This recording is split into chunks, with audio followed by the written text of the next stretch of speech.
سو ان لوگوں پر افسوس ہے جو اپنے ہاتھ سے کتاب لکھتے ہیں اور کہتے یہ ہیں کہ یہ اللہ کے پاس سے آئی ہے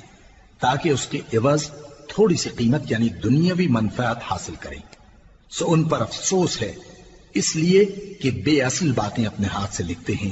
اور پھر ان پر افسوس ہے اس لیے کہ ایسے کام کرتے ہیں، اور کہتے ہیں کہ دوزخ کی آگ ہمیں چند روز کے سوا چھو ہی نہیں سکے گی۔ ان سے پوچھو کیا تم نے اللہ سے اقرار لے رکھا ہے کہ اللہ اپنے اقرار کے خلاف نہیں کرے گا، یا تم اللہ کے بارے میں ایسی باتیں کہتے ہو جن کا تمہیں مطلق علم نہیں؟ ہاں کیوں نہیں، جو برے کام کرے اور اس کے گناہ ہر طرف سے اس کو گھیر لیں تو ایسے لوگ دوزخ میں جانے والے ہیں اور وہ ہمیشہ اس میں جلتے رہیں گے، اور جو ایمان لائیں اور نیک کام کریں وہ جنت کے مالک ہوں گے اور ہمیشہ اس میں عیش کرتے رہیں گے۔ اور جب ہم نے بنی اسرائیل سے عہد لیا کہ اللہ کے سوا کسی کی عبادت نہ کرنا اور ماں باپ اور رشتہ داروں اور یتیموں اور محتاجوں کے ساتھ بھلائی کرتے رہنا اور لوگوں سے اچھی باتیں کہنا اور نماز پڑھتے اور زکوٰۃ دیتے رہنا، تو چند آدمیوں کے سوا تم سب اس عہد سے منہ پھیر کر پلٹ گئے۔ اور جب ہم نے تم سے عہد لیا کہ آپس میں کچھ تو خون نہ کرنا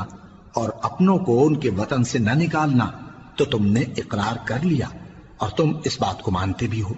پھر تم وہی ہو کہ اپنوں کو قتل بھی کر دیتے ہو اور اپنے میں سے بعض لوگوں پر گناہ اور ظلم سے چڑھائی کر کے انہیں وطن سے نکال بھی دیتے ہو، اور اگر وہ تمہارے پاس قید ہو کر آئیں تو بدلہ دے کر ان کو چھڑا بھی لیتے ہو، حالانکہ ان کا نکال دینا ہی تم پر حرام تھا۔ یہ کیا بات ہے کہ تم کتاب اللہ کے بعض احکام کو تو مانتے ہو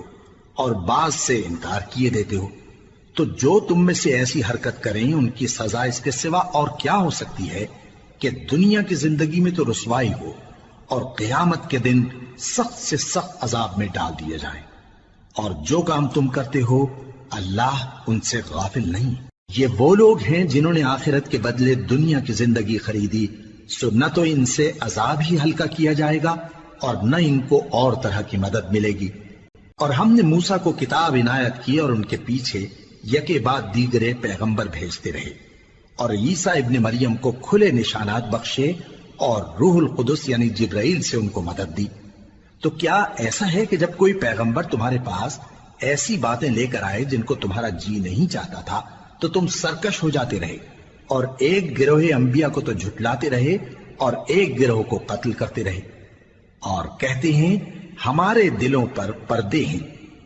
نہیں، بلکہ اللہ نے ان کے کفر کے سبب ان پر لعنت کر رکھی ہے، بس یہ تھوڑے ہی پر ایمان لاتے ہیں۔